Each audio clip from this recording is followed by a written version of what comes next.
Las fuerzas ucranianas siguen recuperando localidades bajo control ruso, pero las duras batallas y las miles de minas y artefactos sin explotar están provocando una oleada de amputaciones.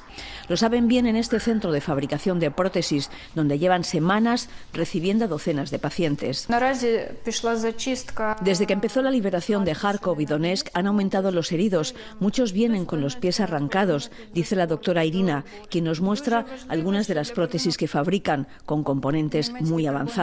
Las prótesis se han convertido en una de las principales necesidades de los heridos de guerra. Desde el inicio de la invasión ha habido decenas de miles de soldados heridos. Muchos han sufrido amputaciones también a causa de las minas. En esta fábrica de prótesis de Dnipro, la más importante del país, ha multiplicado la producción y también se ha multiplicado la demanda. Uno de los pacientes, Andriy, espera aquí para su consulta habitual. Los amputados necesitan no solo una prótesis a medida, sino un seguimiento del proceso que pasa también por superar el trauma. Andriy trabajaba en la construcción y cuando empezó la guerra se alistó como voluntario. Me tocó combatir en Popasna, en Lugansk, nos cuenta, y había batallas muy duras. Una granada cayó junto a él y la explosión le arrancó la pierna. Incluso sin la pierna seguí disparando, recuerda, todavía con una media sonrisa. Le evacuaron tarde y le cosieron mal, dice, y todo se le complicó. En el batallón de Andriy había decenas de soldados y, según él, el 90% ha fallecido. Dice que no se arrepiente del camino que tomó y que aún al menos puede disfrutar de sus 2 hijos. Jornada de huelga en Francia. Los grandes sindicatos del país han convocado para reivindicar mejoras salariales y la protesta suma a sectores como el transporte público, las refinerías o la educación. We have made mistakes. I'm sorry. Así pedía disculpas Liz Truss anoche en una entrevista en la BBC. La primera ministra británica reconoce que ha cometido errores, pero no está dispuesta a tirar la toalla y asegura que va a seguir en el cargo hasta las próximas elecciones. La corresponsabilidad fiscal y una parte del sector privado, la que se está beneficiando de manera extraordinaria de los efectos de la guerra, y para eso simplemente tenemos que ver la evolución de las cotizaciones y de los márgenes empresariales de las grandes empresas energéticas o de las grandes entidades financieras, tienen ahora el deber moral de devolver a la sociedad en momentos de dificultad una parte que recibieron durante la pandemia. Está a tiempo de rectificar, señor Sánchez. Concluya ya, por favor. Llegará tarde. Pero si usted presenta unas nuevas cuentas para el año 2023 y retira las hipotecas generales del Estado del 23, podemos volver a hablar. En esos presupuestos que usted denosta, que usted quiere devolver, por primera vez en 13 años, llenamos con 3.000 millones de euros la hucha de las pensiones que ustedes esquilmaron. Las comunidades con calefacción central de gas deberán contratar con una comercializadora de último recurso. Su tarifa regulada durará todo 2023 y reducirá la factura a la mitad, según el Gobierno. El descuento se aplicará al 70% del consumo medio de gas de los últimos 5 años. Si se supera, pagarán un 25% más. El mismo recargo si no han instalado un contador individual o repartidor de costes antes de octubre de 2023. El Estado pagará vía presupuestos este descuento y lo mismo hará desde el 1 de octubre con el de las tarifas reguladas individuales que hasta ahora asumían las gasistas. Se amplía el bono social eléctrico. Se descontarán un 40%, por ejemplo, hogares unipersonales con rentas inferiores a 16.800 euros al año o una pareja con 2 hijos de menos de 27.700 euros anuales. Y debemos pensar no solamente en cómo ampliar la cobertura de los más vulnerables, sino cómo incrementar la protección a clases medias. Para fomentar el autoconsumo y las comunidades energéticas, se aumenta a 1 kilómetro la distancia entre el punto de generación de la electricidad y el punto de consumo. También hay novedades en la factura de la luz y el gas. Desde diciembre tendrán que reproducir de forma literal un párrafo informativo marcado por el Gobierno y el ahorro que ha supuesto el tope de gas. Y en Bruselas acaban de presentar su propuesta para intervenir el mercado del gas, para garantizar el suministro y bajar los precios. Entre esas medidas hay una plataforma europea de compra conjunta a partir de primavera en la que tendrán que participar todos los países como mínimo con un 15% de sus compras y también un mecanismo de solidaridad.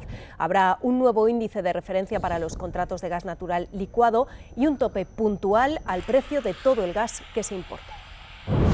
Y varias potentes explosiones provocaron las fugas masivas en los gasoductos Nord Stream en el Báltico hace un mes. Esa es la conclusión de Dinamarca y coincide con Suecia. Allí han grabado el boquete de unos 50 metros en uno de los conductos que llevaban gas desde Rusia hasta el corazón de Europa. El Kremlin dice que es absurdo acusar a Rusia de este ataque. Y el supervisor fiscal ha dado un toque de atención hoy al Gobierno por las cuentas de 2023. La AIREF prevé que el déficit público se dispare por encima del 4% si se prorrogan todas las ayudas por la crisis de los precios. Su presidente ha comparecido hoy en el Congreso y allí ha advertido de que el organismo independiente dudó si avalar el proyecto de presupuestos porque falta, dice, información. Tezanos responde a las críticas. Si el PSOE sube en intención de voto y saca hasta 4 puntos de ventaja al PP, es, según él, por el deterioro de la imagen de Núñez Feijóo. Ha demostrado que hay cuestiones importantes que debe saber un líder político en nuestros días que él no conoce bien, la prima de riesgo, tema de los impuestos, tema de rentas. Y asegura que su inclinación política, que no oculta, queda al margen de las encuestas. Un miembro del PSOE, hace ya muchos años, y no lo he dejado de ser nunca. Ahora, lo que sí puedo decir es que nunca ha falsificado un dato. El PSOE resta importancia a sus declaraciones. Comentarios que no interfieren para nada en la calidad de su trabajo al frente del CIS. Pero el PP no se lo cree y apunta directamente a Pedro Sánchez. Y eso es lo que le ha dicho a Tezanos. Oye, tú habla bien de mí, di que vamos a ganar aunque no sea verdad, que yo me tengo que venir arriba, que está la cosa fatal. Los populares aseguran que si el CIS se acercara a la realidad, Sánchez ya habría convocado elecciones. Y las personas trans de este país, unas pocas miles, no somos los muñecos de trapo sobre los que se nos escupe, se nos pisotea y zarandea de una forma sádica. Histórica activista y militante socialista desde los años 70, se marcha del partido después de que PSOE, PP y Vox hayan votado esta mañana en el Congreso ampliar el periodo de enmiendas a esa norma. Y el exjuez Salvador Alba ha entrado en prisión después de que el Tribunal Superior de Canarias emitiera una orden de busca y captura contra él por no ingresar en el plazo establecido. Tiene que cumplir 6 años y medio de cárcel por conspirar para perjudicar a la jueza Victoria Rosell, actual delegada del Gobierno contra la violencia de género, cuando era candidata de Podemos a las elecciones. Y esta es la concentración de apoyo al joven con síndrome de Asperger, acosado y violado presuntamente por 4 compañeros cuando tenía solo 13 años. Son imágenes de esta mañana a las puertas de la Fiscalía de Menores en el Hospitalet de Llobregat.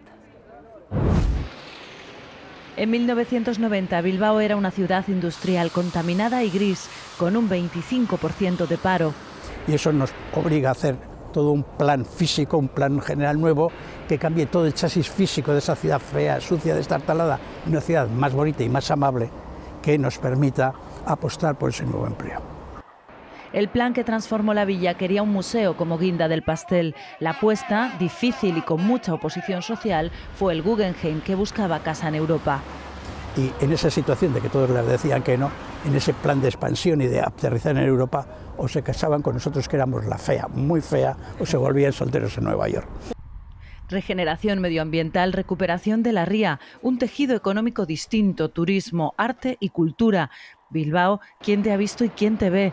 De los astilleros, las chimeneas y la actividad portuaria a 14 kilómetros de orillas paseables. Lo maravilloso es que poco a poco hemos ido recuperando la ría como lugar de intercambio, como lugar de encuentro, y eso ha permitido, por ejemplo, que aproximadamente tengamos en este momento hasta 60 especies diferentes vivas en el ecosistema del agua. Aquel bocho, agujero en euskera, mudó su piel. Hoy se mira en 2 espejos, el Nervión y su emblema de titanio, el Guggenheim. Acantilados, naturaleza, un embalse y restos de un castillo árabe. Todos estos elementos podrían convertir a Siurana, en Tarragona, en uno de los pueblos más bonitos de España. Pero el ayuntamiento lo rechaza porque dice los turistas masificarían este enclave de tan solo 30 habitantes. Masificarlo va a ser que a la calidad del turismo que nos venga no vamos a poder dar todo lo que nosotros podemos dar. Pero en el pueblo no todos comparten la opinión del alcalde. Para algunos sería una oportunidad económica, sobre todo para alguno de los 6 vecinos que regenta algún establecimiento. Cuanto más turismo y cuanto más crezca la marca Siurana, pues mucho mejor. Este pueblo del Priorat recibe cada año más de 400.000 visitantes. Sí, podría enclavarse en uno de los más bonitos de España. Pues me ha encantado, la verdad. Un 70% de los turistas llegan en coche por una estrecha carretera y muchos lo hacen para practicar la escalada. Siurana es una de las mecas mundiales para este deporte.